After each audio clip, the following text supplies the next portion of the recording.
Good day everyone, I am Joanne De La Paz, taking up Applied Corporate Management, and I am an ACER of the Business Management Society. Today we are going to talk about one of the lessons of ACOB 2, which is inventories. And here are some exercises to help you out. So these are the things about inventories that we are going to discuss in this video. First, for the classification of inventories, as I mentioned earlier, inventories are the primary source of revenue for both merchandising and manufacturing firms. For merchandising firms, inventories are classified into only one category, which is merchandise inventory. And merchandise inventories are goods purchased for the purpose of being sold. Meanwhile, for the manufacturing firms, inventories are classified into three categories. First is the raw materials inventory, which is the cost of what we call as the basic inputs in a production. On the other hand, work in process inventory is the cost of the semi-finished goods. And lastly, finished goods inventory is the cost of the final products obtained from the manufacturing processes. In short, they are the goods available for sale. Now let's proceed to the inventory record system. So inventory record systems basically allow us to keep track and have an update of our inventory records. And inventory record systems have two main types. The first is the perpetual inventory system, and the second is the periodic inventory system. Perpetual inventory system simply requires continuous recording of inventories, and nowadays, these systems are often done electronically. While for the periodic inventory system, inventory verification is done by an actual physical count of the inventory, usually done at the end of every accounting period. So why should we choose this over the other, or why companies choose periodic inventory system than perpetual inventory system? Well, simply because periodic inventory system is less costly than a perpetual inventory system. And in this tutorial, we will only be focusing on merchandise inventories and on the use of periodic inventory system.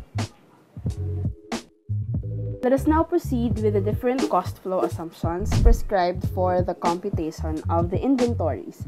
So we have three. The first one is specific identification, and then we have average cost, and we have the third one, which is the first in, first out, or what we usually call as FIFO.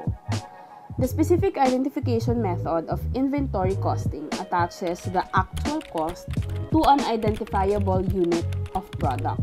So firms usually use this method when purchasing and selling expensive and distinctive items such as jewelry, cars, and custom artwork. The next one is the average cost. And we have two main methods in computing for the average cost. These are the weighted average method and the moving average method. Using the weighted average method, we just simply have to divide the total cost of goods available for sale by the number of units available for sale, which will result to the weighted average cost per unit. And then the computed weighted average cost per unit will then be the basis for the computation of both the ending inventory and the cost of goods sold. This average cost method is usually done only once at the end of every accounting period. Meanwhile, in the moving average method, after each goods acquisition, the average unit cost of the item is recomputed by adding the cost of the acquired units to the cost of units in the inventory and dividing by the new total number of units. We will further explain about these methods through our example later. For now, let's proceed to the third cost flow assumption, which is the first in, first out method, or what is commonly called as FIFO. This method of inventory valuation assumes that the first goods purchased are also the first goods sold. Thus, the earliest goods purchased are the first ones removed from the inventory account. Now let's have this example. Supposedly, BMS Shop shows the following changes in inventory which happened during the month of December. So, as what we can see here in this table, on December 1, the inventory balance of the shop is 50 units valued at 23 pesos each. And then, on December 10, the shop purchased 75 units at 27 pesos each. And then, on December 15, they sold a total of 100 units. And then on December 20 and December 23, the shop purchased 60 units at 25 pesos each and 45 units at 30 pesos each respectively. And then on December 27, which is the last transaction recorded by the shop, they were able to sell 70 units of their product.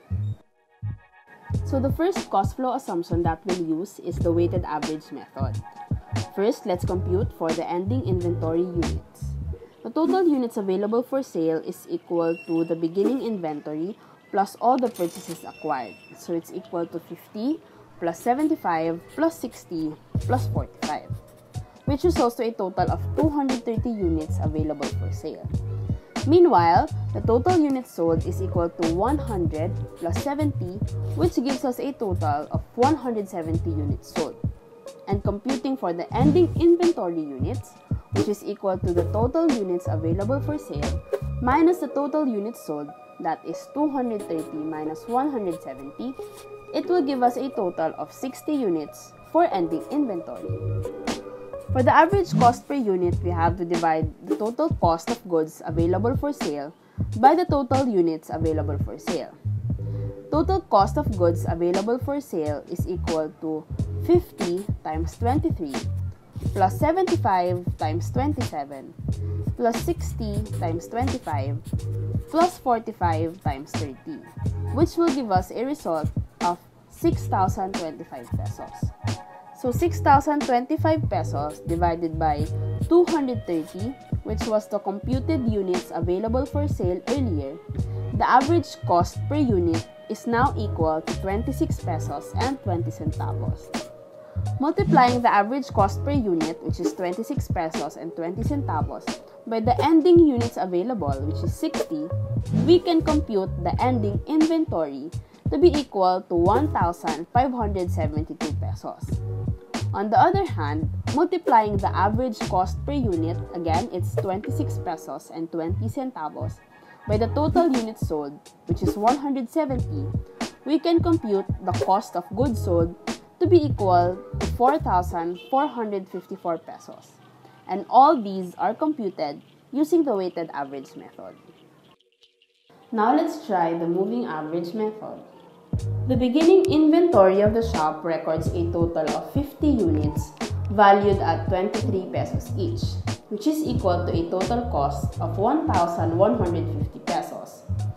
An additional purchase of 75 units at 27 pesos each will now result to a total cost of 3,175 pesos and a total of 125 units available for sale. Dividing 3,175 by 125 using the moving average method, the new cost per unit is equal to 25 pesos and 40 centavos. Next, a sale of 100 units will give us a new number of units available for sale, that is 125 minus 100, which is equal to 25, and multiplied by 25 pesos and 40 cents, it will give us a new total cost of 635 pesos. Then, the purchase of additional 60 units of inventory at 25 pesos each will result to a total of 85 total units available for sale and a total cost of 2,135 pesos. Using the moving average method, the new cost per unit will now be equal to 25 pesos and 12 centavos, which resulted from dividing 2,135 by 85. And then, the shop purchased additional 45 units at 30 pesos each, which provides us a total of 130 units available for sale and a new total cost of 3,485 pesos. Again, dividing these values, the new cost per unit will now be equal to 26 pesos and 81 centavos. Then a sale of 70 units resulted to an ending inventory valued at 1,608 pesos and 30 centavos, with 60 units available to be sold at the end of the period and a price per unit equal to 26 pesos and 81 centavos. Again, these computations are based from the moving average method. And for the last cost flow assumption, let us compute for the cost of goods sold and ending inventory using the FIFO method. Let us look at the given values in the screen. For the first sale transaction of the shop, it was able to sell 100 units. Since with FIFO method, we assume that the first goods purchased are also the first goods sold, we will compute the cost of this sale transaction from the beginning inventory and the first purchase transaction.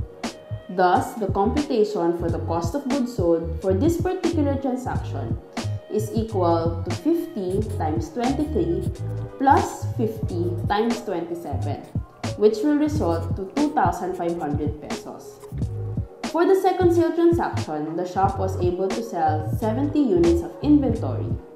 Since there is still remaining units not computed to be sold in the first purchase transaction, we will still use it as well as the second purchase transaction to compute for the cost of goods sold for this particular sale transaction.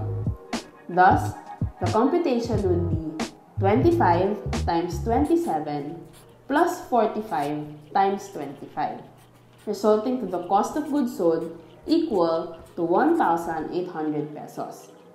Adding these two values, the total cost of goods sold using the FIFO method will now be equal to 4,300 pesos.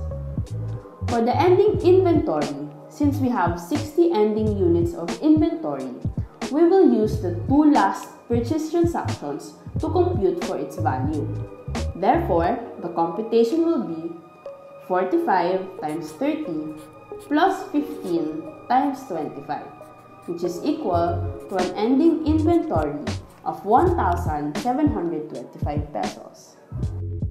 Other topics which are very important in the discussion of inventories are inventory turnover ratio and average days to sell inventory.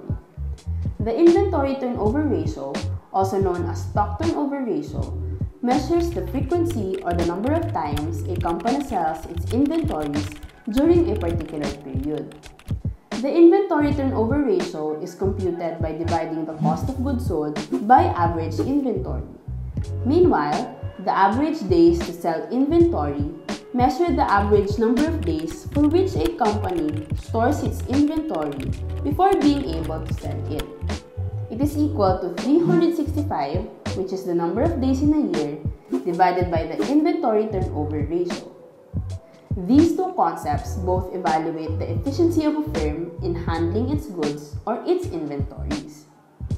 As an illustration, let's say that BMS Shop reported a beginning inventory of 145,000 pesos and an ending inventory of 110,000 pesos for the year 2018. The shop has also recorded a cost of goods sold equal to 10 million pesos for the same year. Using these given values, the inventory turnover ratio is equal to 10 million divided by the half of the sum of 145,000 and 110,000, which is equal to 78.43. This means that the shop was able to sell its inventories for about 78.43 times during the year 2018. Computing for the average days to sell inventory, which is 365, divided by the inventory turnover ratio computed, which is 78.43, we can now infer that it takes only 4.65 days, or about 5 days, for the shop to realize its inventories into sales within the year 2018. And that's it for today. I hope you learned something about ACOB 2, specifically about inventories. Once again, I am Joanne De La Paz, an ACER of the Business Management Society. Basta member, special!